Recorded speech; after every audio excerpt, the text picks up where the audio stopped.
Good morning, welcome to Breakfast with Naga Manchetti and Dan Walker. Our headlines today: Theresa May prepares to make the case for her Brexit deal to Parliament at the opening of 5 crucial days of debate.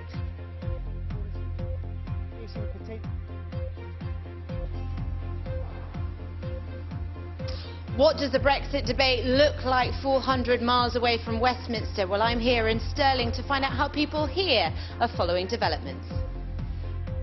A scathing report on the rail industry's rollout of new timetables back in May. MPs say Transport Secretary Chris Grayling should have done more to prevent the chaos. The body of former US President George H.W. Bush arrives in Washington to lie in state on Capitol Hill. Ballon d'Or was awarded last night. Luka Modric won the men's award, but there was controversy as the women's winner, Ada Hegerberg, was asked by the host if she could twerk. Good morning. It's a colder start to the day today with a widespread frost, some patchy mist and fog. For many, though, bright with a few showers before rain arrives in the southwest later. I'll have more in 15 minutes.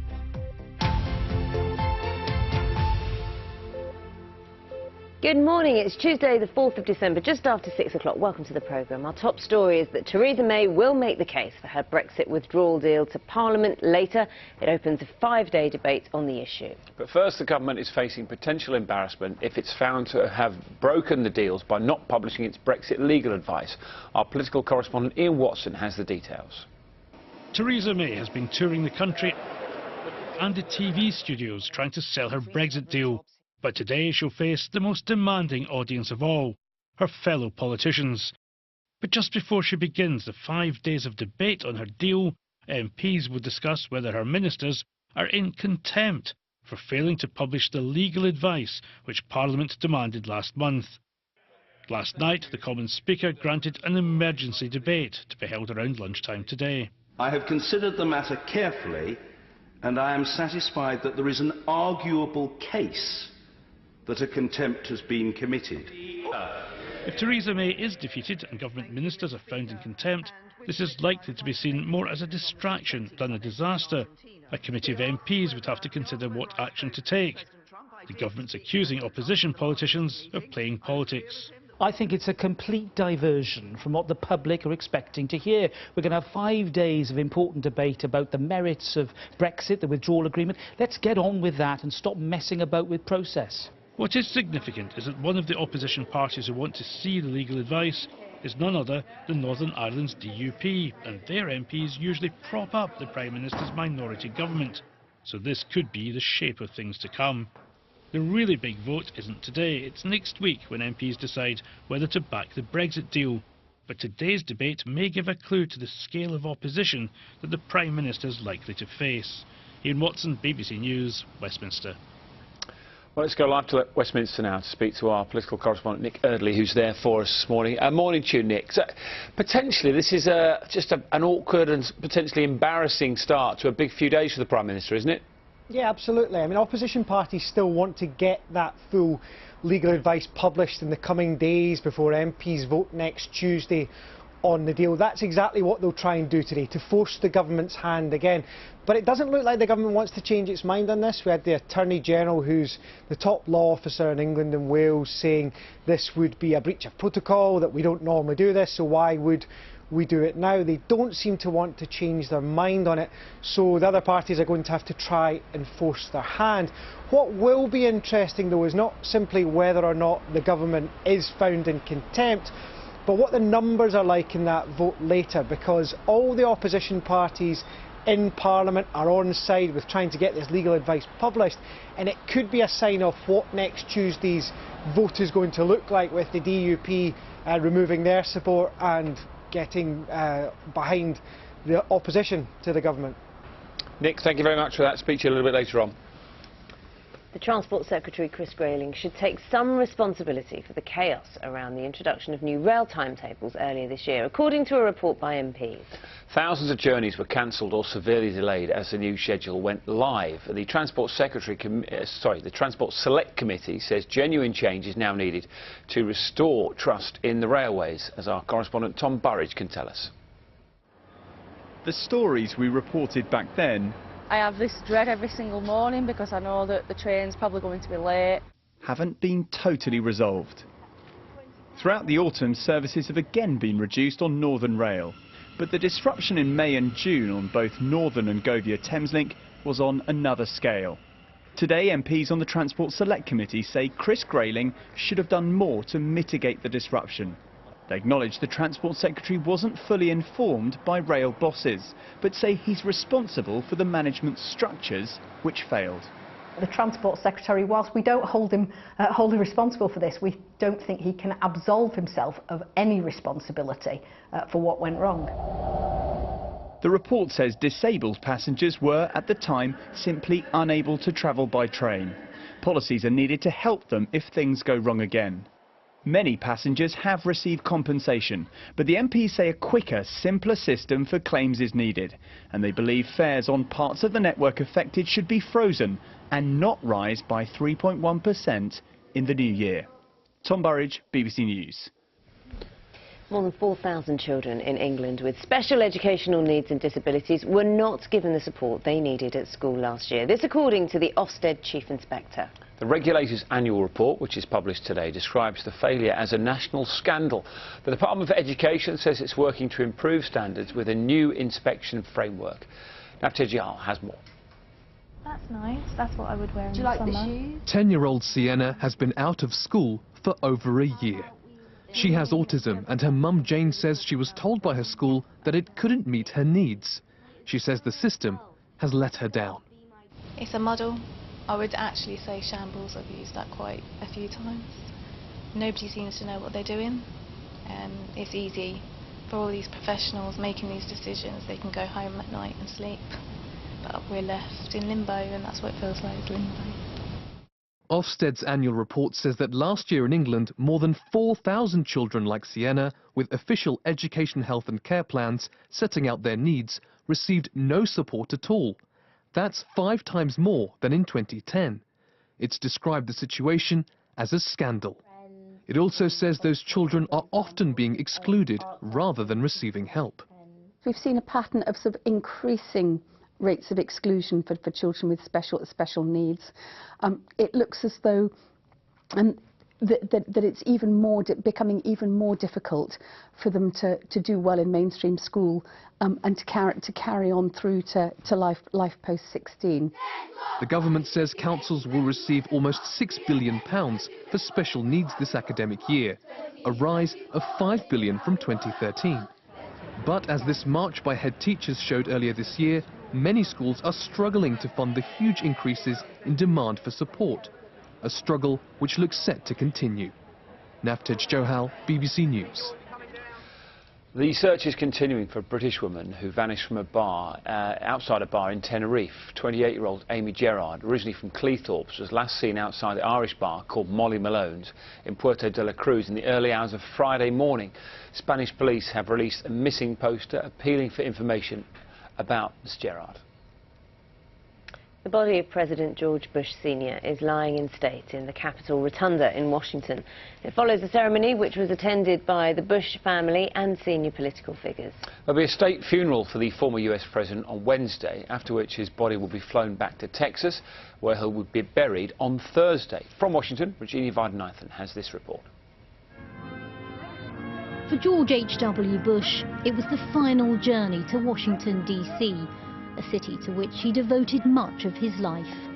With his son, America's 43rd President George W. Bush, watching on, the casket of the country's 41st was carried up the steps of the US Capitol building, accompanied by a 21-gun salute.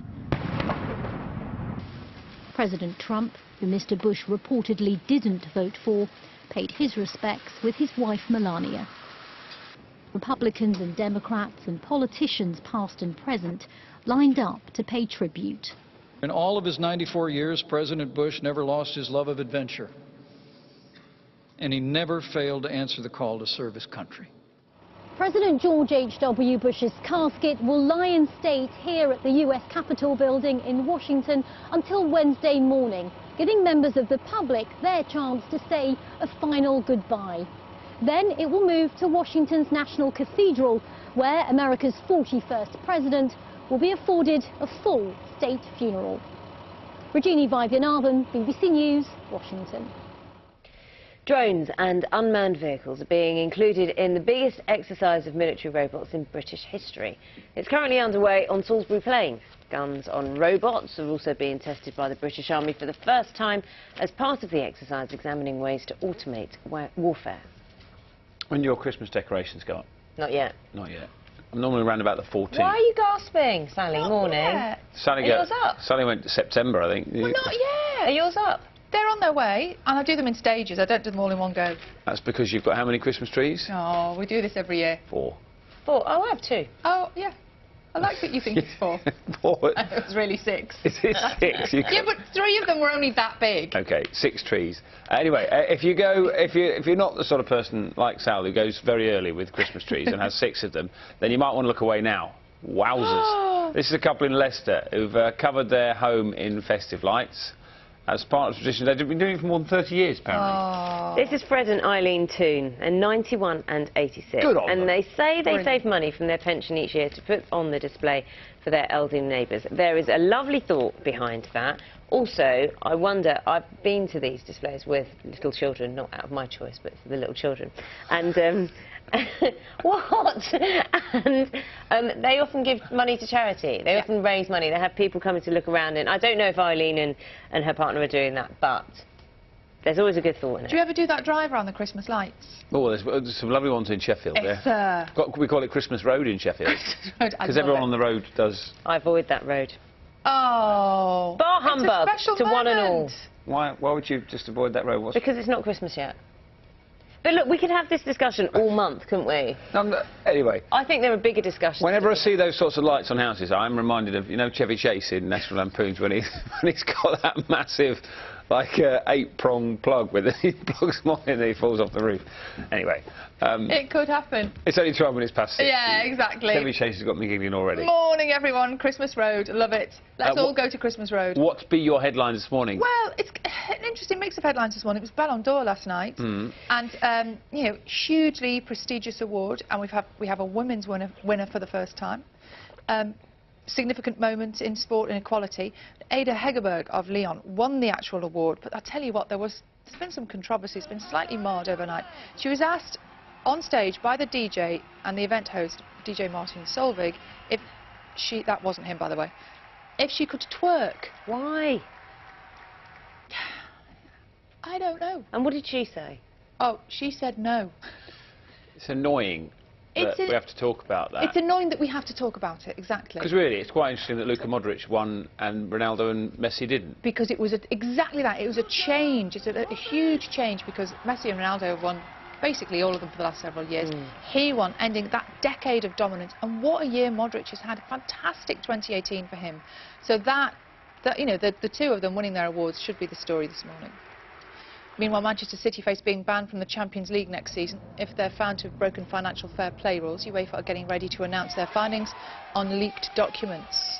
And Ronnie O'Sullivan is through to the 4th round of the UK Championship at World Snooker. Chairman Barry Hearn says his hopes for breakaway tour are nonsensical. What a great word that is. Nonsensical. Excellent. What are you thinking? No. I like, because we had a bit of a chat about the snooker debate yesterday, didn't we? Yes. I think that's right as well. I think it's... Yeah. Because Ronnie said that sometimes when he turns up, he feels like it's like Barcelona playing Leyton Orient, because he has to play players rank much lower than him. How awful to feel as good as Barcelona, eh? How awful, poor That's Ronnie. Part of Ronnie's charm. I do think he's brilliant, but that part of him, that comment of him, is less than brilliant. That's why he's so good, though. That's why we like him. That's why he's box office, isn't it? Because you never quite know what he's going to say. Yeah. Talking of box office, talking of box office. Oh, yes. Miss Kirkwood is back. She's back. Good morning. Good morning, everyone. Well, this morning, if you're just stepping out, you will notice it's a cold start to the day, actually colder than it was yesterday. But for many of us, it's also going to be bright with a fair bit of sunshine. Now, to the clear skies and the low temperatures in Scotland, there is the risk of ice on untreated surfaces. So today, we're under this ridge of high pressure. A weather front in the west, just enhancing some of the showers across western Scotland. As later, we see this weather front coming in across Cornwall initially, the Isles of Scilly Scilly, introducing some rain.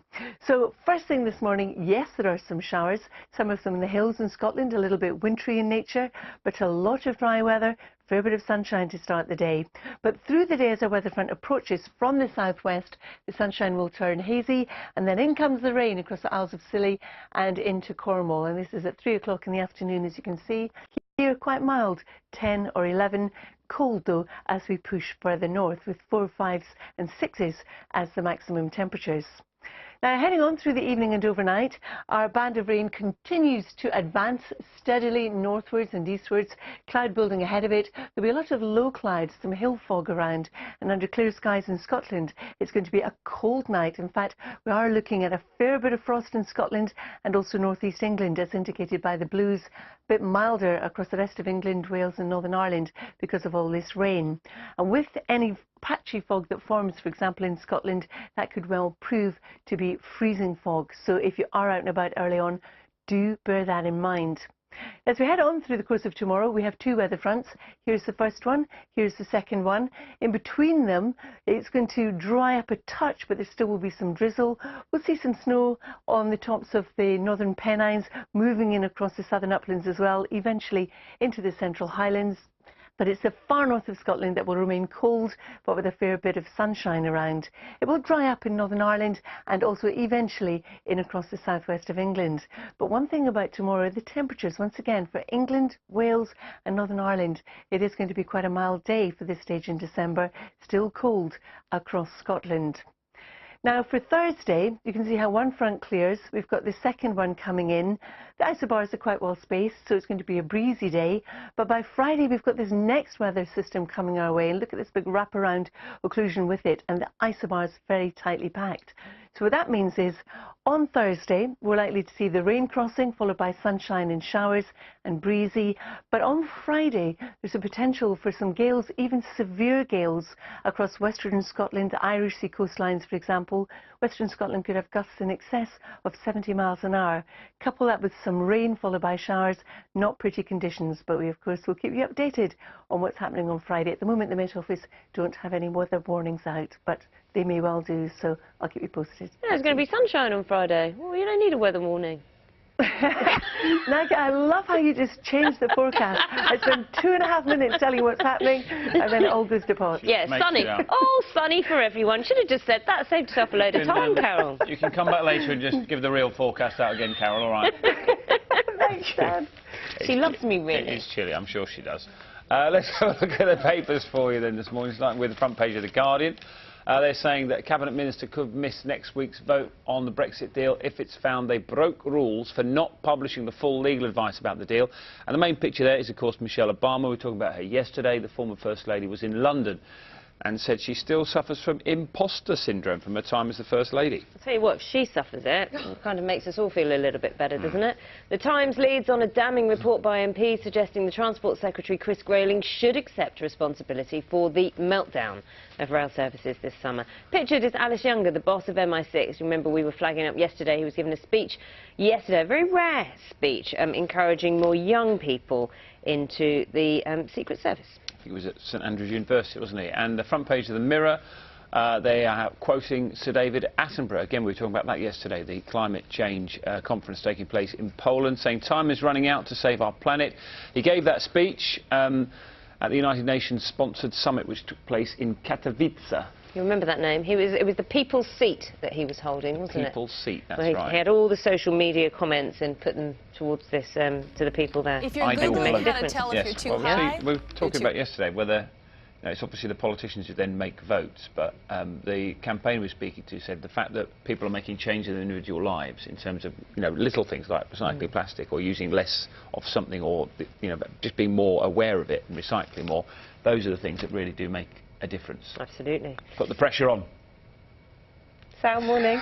Here's someone who's been putting the pressure on, Georgia Hall. Someone I think you both will be familiar with. Oh, yes. Fangirl, embarrassingly fangirl Georgia Hall when she was here after winning the Open. Yeah, I even ran out into reception. I saw her and made her sign a hat for me, my hat from the Open. You didn't? I've never seen you do that. I was there. It was pretty embarrassing. It was pretty embarrassing. I don't care. I can only apologise. No shame. I have no shame about it. Yeah. She's doing brilliantly. She's doing brilliantly, and she's using her platform, British Open winner, she's using her platform to argue the women should be paid the same as the men, or at least the gap shouldn't be so big.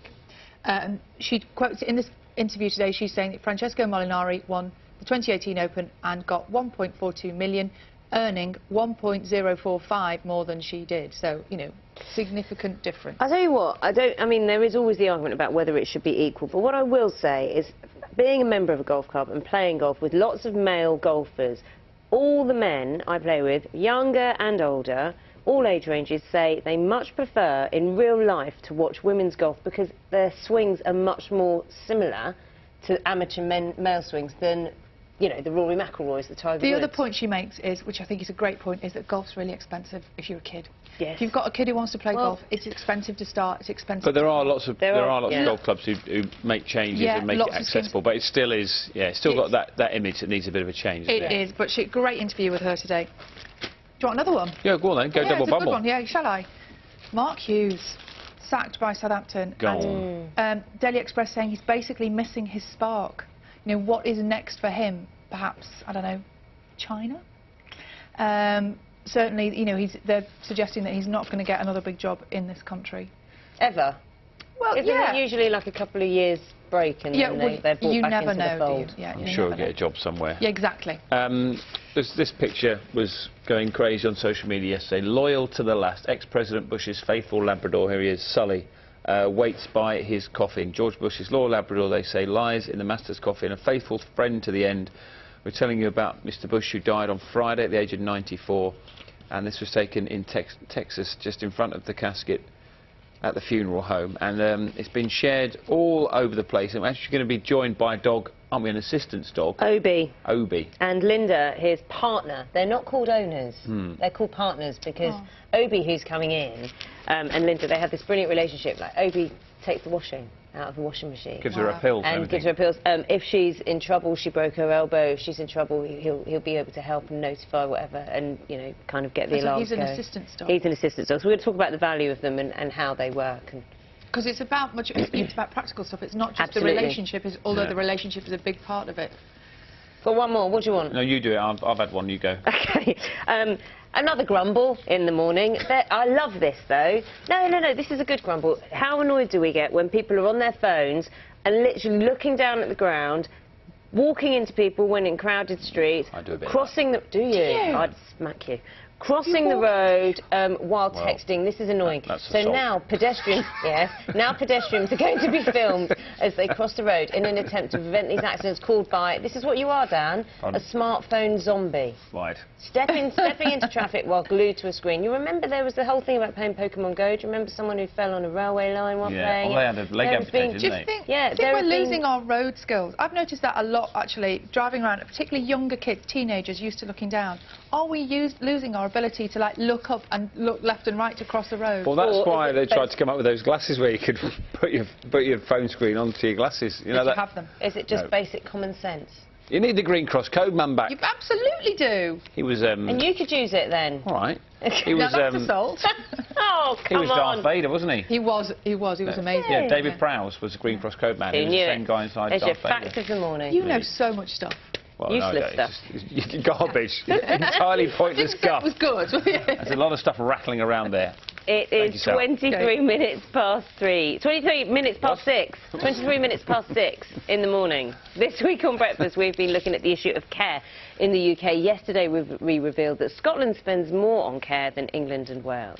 Personal care is free for Scottish people over the age of 65. But next year, funding will be extended to everyone, following a campaign led by the widow of Scottish footballer Frank Coppell.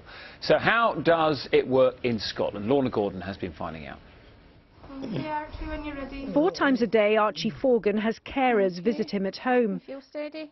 A stroke left him paralysed down one side, and he gets help with bathing, dressing, the preparation of food. And they get used to you coming in, and you get to know each other. think I've been coming in for 6 years as well. You've known them for quite a while, eh? For much of the day, Archie's care falls to his wife Mavis. But because he's over 65, the 2.5 hours or so of personal care he's been assessed as needing daily by his local authority is provided for free. It makes a huge difference, honestly.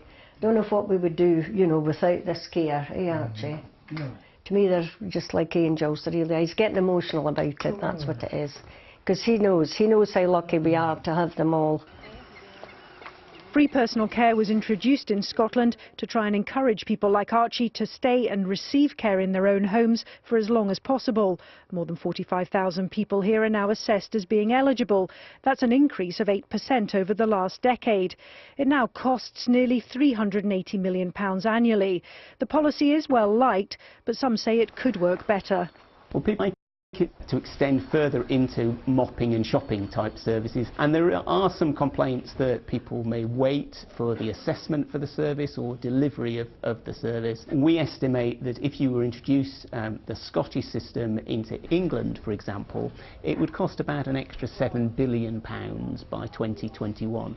He's got to have a support, and he does, from Frank Coppell. Oh.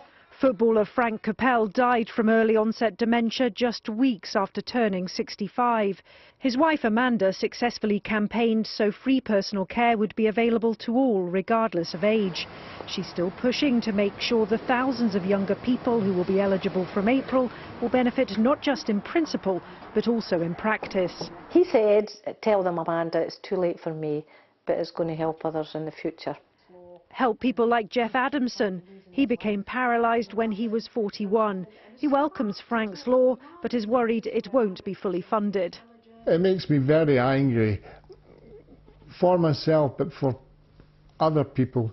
I've no idea how it's going to be implemented, therefore. I'm concerned that I won't see any benefit whatsoever when this policy is introduced. Free personal care in Scotland is provided as a legal right. The challenge to ensure this popular policy remains durable when it comes to cost and works as intended. Lorna Gordon, BBC News. And the Scottish Government says we have been clear that this extension of free personal care is to be fully implemented on April the 1st, 2019. They say we've brought the necessary legislative steps before the Scottish Parliament for this to happen. And we'll have more on our care series throughout the morning for you, and also tomorrow. And if you want to find out how much is spent on care for over 65s in your area, then we've created a new online tool. There is, and you can find that on the BBC News website. I'd be interested, actually, if anyone does use that tool, just because we've been flagging me up, let us know and tell us if it surprised you, the results, because I think a lot of people won't have an idea at the moment, but it's definitely something that people think, I need to think about at some point in the future for family members. And that's why it's a good thing to go and just investigate, even if you don't have somebody who's in that situation, just to know what your area is like. Absolutely. We'll stick with the Scottish theme, I think, because our Brexit tour continues, and Victoria is in Stirling, asking if leaving the EU could perhaps reopen the debate for Scottish independence. There is so much going on and so many thoughts around this at the moment, especially, of course, as we begin these 5 days of debate in Parliament. A long way away from that, Victoria. Good morning to you. Hi, good morning to you. About 400 miles, in fact, from that debate in Westminster. Welcome to Scotland. In fact, the heart of Scotland. Stirling has been long held as an area of strategic importance for Scotland. It's been the scene of famous battles and wins over the English. But how does this latest battle over Brexit really shake down? And where does this leave the longer-running fight for independence? Well, back in 2017, Nicola Sturgeon came to this coffee shop here to drum up support for the SNP. Well, it didn't work because Stirling, in fact, voted in its first Conservative MP for 20 years. He's a Brexiteer and he's a supporter of Theresa May. So where does this leave a city where 2 in 3 people voted for Remain, and the MP who wants to leave under Theresa May's terms? Well, I'll have the answers to those questions hopefully over the course of the morning. But first, the news, travel and weather, where you are.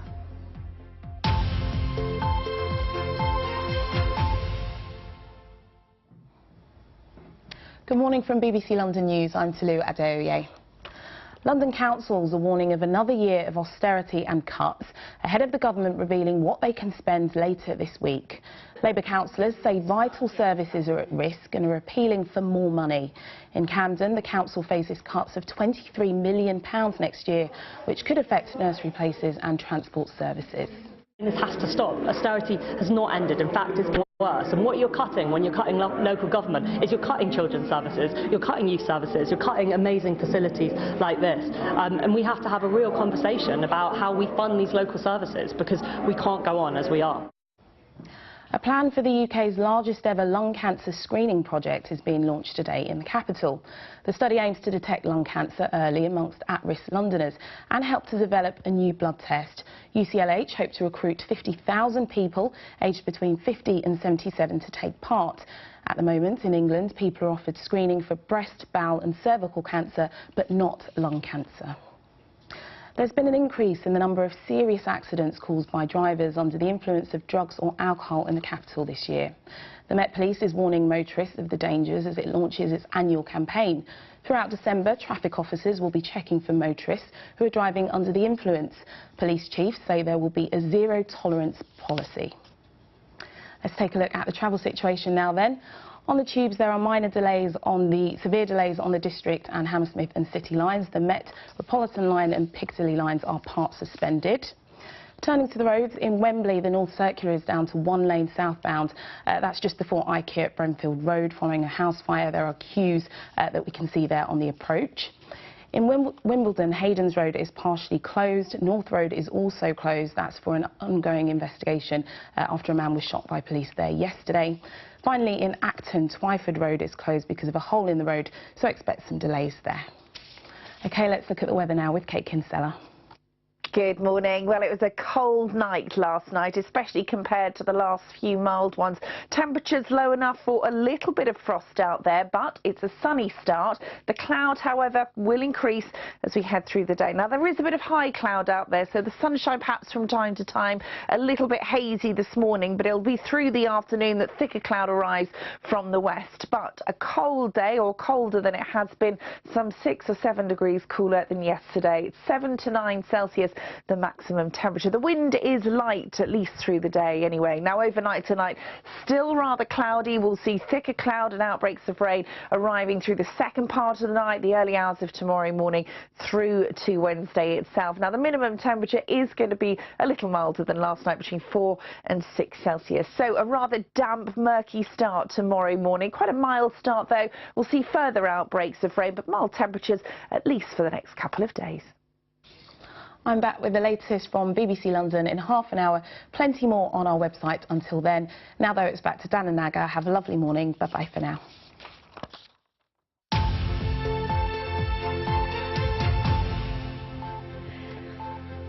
Good morning. Welcome to Breakfast with Naga and Dan. Good morning. The time now is 6:32. Thanks for joining us. We'll bring you all the latest news and sport in a moment. There's loads coming up on the programme. There's a new report which reveals that 4,000 children with special educational needs received no support last year. We're going to talk to England's Chief Inspector of Schools and find out what needs to be done. As we were saying, thousands of people reacted to this photo of former President George Bush's service dog Sully beside his coffin. We're finding out what makes assistant dogs like that so special. And as former First Lady Michelle Obama revisits the London school that she's had a decade-long relationship with, we're going to hear from the pupils she's inspired.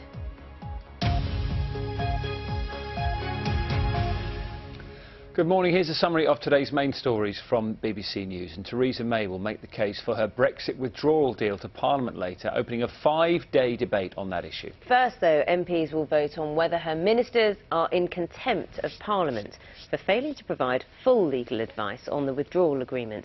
The Speaker, John Bercow, said there was an arguable case that a contempt of Parliament has been committed. I think it's a complete diversion from what the public are expecting to hear. We're going to have 5 days of important debate about the merits of Brexit, the withdrawal agreement. Let's get on with that and stop messing about with process. The Transport Secretary, Chris Grayling, should take some responsibility for the chaos around the introduction of new rail timetables earlier this year. This is according to a report by MPs. Mr Grayling has apologised for the disruption faced by hundreds of thousands of passengers on Northern and Govia Thameslink routes in May. but has said he was given reassurance by train company bosses only days before. The Transport Select Committee says genuine change is now needed to restore trust in our railways.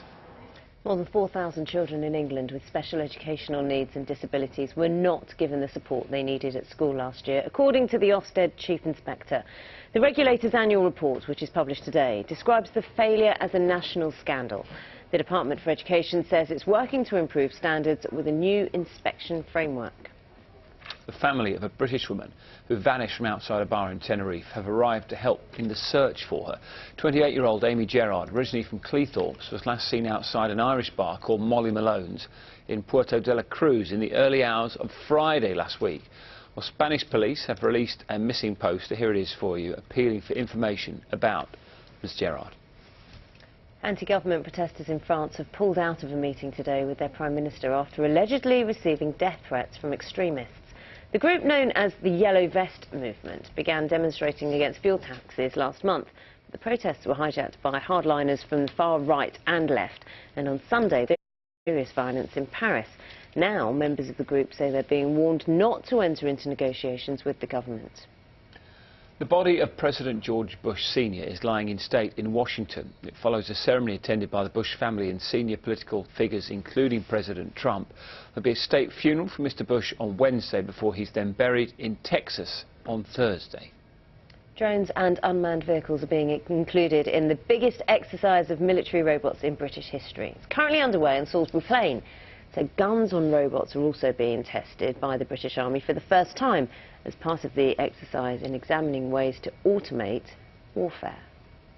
I think that would be quite a scary place to be while all those tests are happening. It's fascinating to watch though, isn't it? Yeah, absolutely. If you think it's too early to have your Christmas decorations up, we've been having a bit of a brief chat about this morning, then you might want to look away now, because this is impressive. This is a couple in Leicester who've covered their entire home in festive lights. It's a tradition that's been going sort of 30 years or more. I don't know what you think about this morning. Is it too much or is it lovely? Because Fred and Eileen Toon, who are 91 and 86, say they save their money from their pension each year and they put on this display and they do it for their elderly neighbours. But you can't argue with that. You can't ask anyone to say, do they think Fred and Eileen are silly in doing this? Because what they've done is something so lovely. But I get the feeling that there's some people watching that this morning going, ugh. I would imagine there are some people who think it should just be a little bit closer to Christmas. Have all the, you know, big lights and everything. We are in December.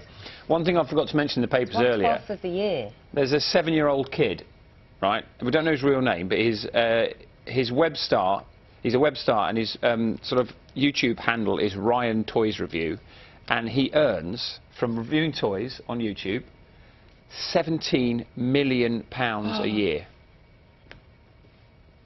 He has more than 17 million followers on YouTube and earns most of his money from adverts played in his videos. Yesterday, one of his videos was watched by 40,000 people in just a few hours. And essentially, people are desperate for him to be advertised on his channel. And he earns a staggering amount of dosh. His real name has never been revealed. He also has a range of toys in Walmart at the moment. And he wants to, when he grows up, he wants to be a web developer. But he'll be a very rich He's got his own developer. range of toys as well at the age of 7. I'll show you a little picture of him later on. Good on him. But, 7. He's the way of the world, 7. Sally. The way of the world now. I thought you couldn't have a YouTube account till you were over a certain age.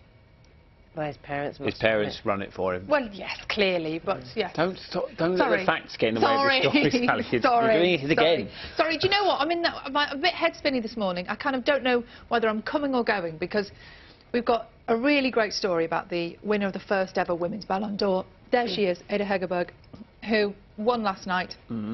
Brilliant player, plays for Lyon, plays for Norway. But? Yeah, there's a but, and I don't really want to talk about it because it's a distraction, but I'm going to anyway because it's all over social media this morning.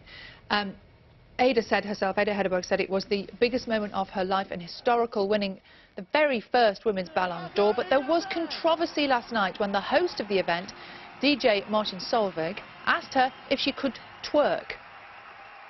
Et on s'est dit qu'on allait faire un truc un peu comme ça. Est-ce que tu sais twerker? No.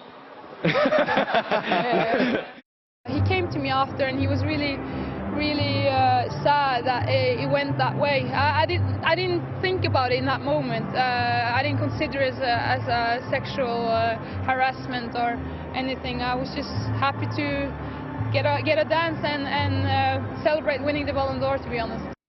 And you've got to agree with that, haven't you? You've got to. This is like a fantastic moment in her career. So that's what we should be focusing on, and I think that's what she very cleverly did in that interview. Her reaction. But yeah, her reaction was fab. But also overnight, the reaction of Andy Murray has been really good, and this is what I think was kind of brought it to a lot of people's attention even more. He tweeted, or he posted, "Why do women still have to put up with this nonsense?" I will say. What questions did they ask Mbappe and Modric? I imagine it was something to do with football. To everyone who thinks, to everyone who thinks I'm overreacting and it was just a joke, it wasn't. I've been involved in sport my whole life, and the level of sexism is unreal. So that's from Andy Murray. Yeah,